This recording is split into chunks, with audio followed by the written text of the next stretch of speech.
Hello everybody, my name's Matt Badgecar, and today we're kind of gonna go over solfege. So we've seen this little system before, and how these people like to talk, and this is great for like instrument to instrument.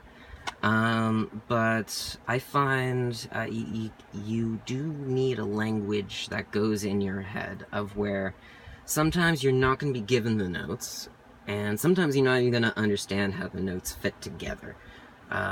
This kind of gets pretty cryptic as soon as you start moving around in different keys and trying to get people to play in these little in-between notes and stuff. It starts becoming harder and harder to understand in your own head where you're going. So I like to do like any kind of internal way of thinking of where, instead of knowing all the notes, that's our starting point. And whatever that starting point would be, we're just going to call that do. And then let's say we were to take a step over, that would be re. Which means that now we've actually given a random note, and now we've kind of given like a little direction. So once you get to this random note, which most of the time people will tell you what the note for do is. They'll say the key of C, or the key of G, or the key of E flat. And then that would be your do, just where you start. You don't necessarily need to know the notes, but if you know that that's the starting point, that's do. Re. Do. Do, re. And then the next would be mi. And then fa. I like to think of this as kind of like one little stretch these guys can do. And it really helps to memorize the spaces from do to re, do to mi, do to fa, starting from any note. Do, re, mi, fa, mi, re, do, mi, re, mi, do. Do, re, mi, re, fa, mi, re, do, mi, re, mi, do.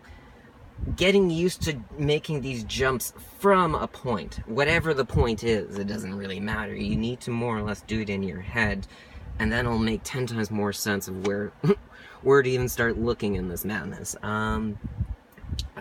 Most of the time, people tell you to keep going, and I'll show you why they normally do that. But I like to start off this way. So we have our little do right here, and people, or you can kind of mess around with leaning and stretching just as far away from this do, and the whole game is to kind of hit back and over here. So instead of continuing on, what we would do is we would just focus on those same notes, but coming from this direction. So do, do, sure, do, ti, la, so. These guys have their own little practice you need to make in your head of how far that feels. How far does do, so, do, la, do, ti, do feel, you know? And that's just a lot of practice.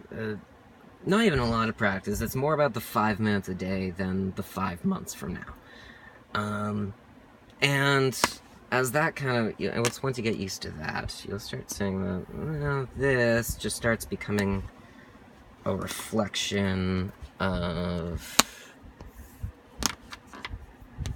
this, as once you hit do, re, mi, fa, so, which is the same note as this, so, which means you can use the same language as it keeps going down, so, fa.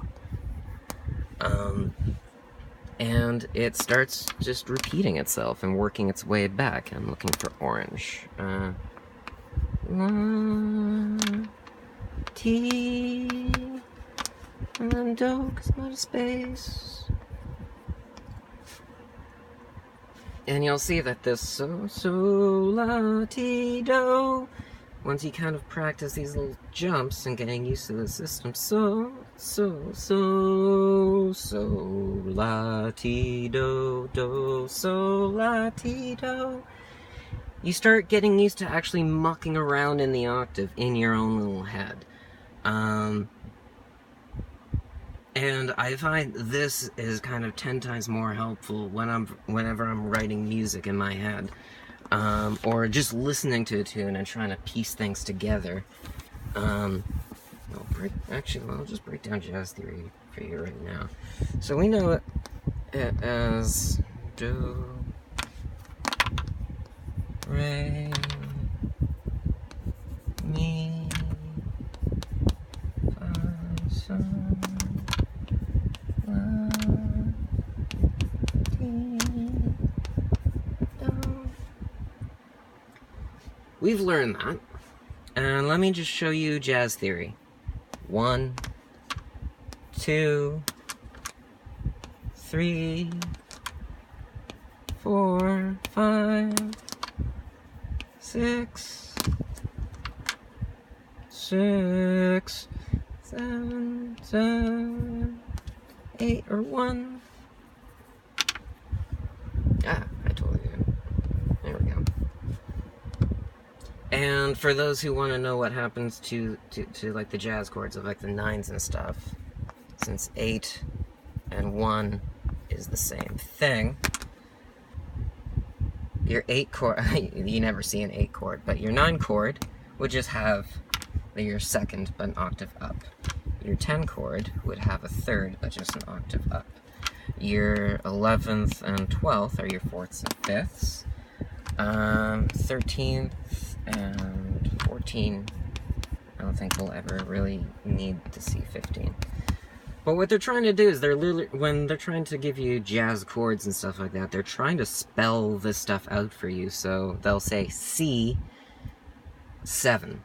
So it'll be a C major chord, which you have to remember it's a 1, 3, 5, or do, mi, so. And then a 7. Well, what kind of 7?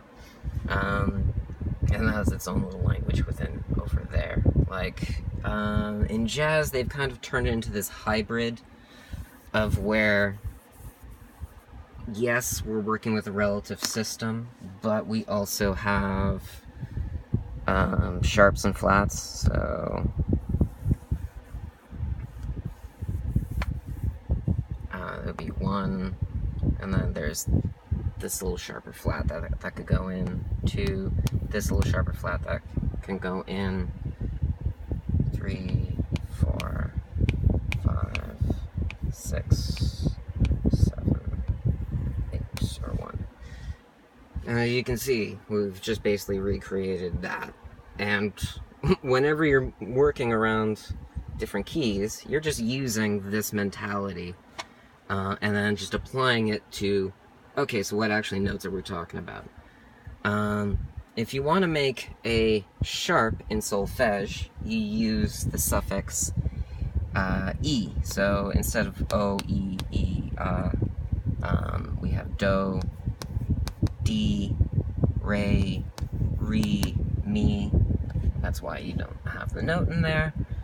Fa, fi, si, so, si, la, you get it.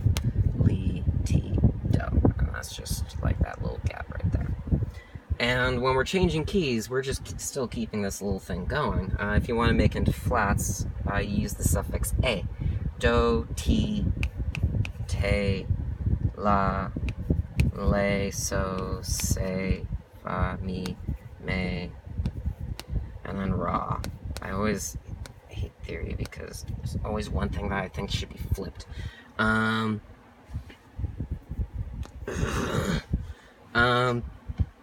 So whenever you're trying to get into these in-between notes, if you're saying, oh, it's a fa, and you play it in your head and it's sounding a little low, chances are it's more of like a fi, say kind of thing, you know? And it allows you to be wrong, because it allows you just to guesstimate and say it's somewhere in this kind of region, instead of having to have the answers. And we're going to go into the cosmic piano, what I call how you develop an instrument in your own head. So every single instrument you learn is just the same game. And yeah, this is just kind of basically solfege, and we just learn how to goof around in here, and we have a lot of fun. Alright, my name's Matt Badgecare. Thank you all for listening, and stay tuned for some more mind games using music. Ta-ta.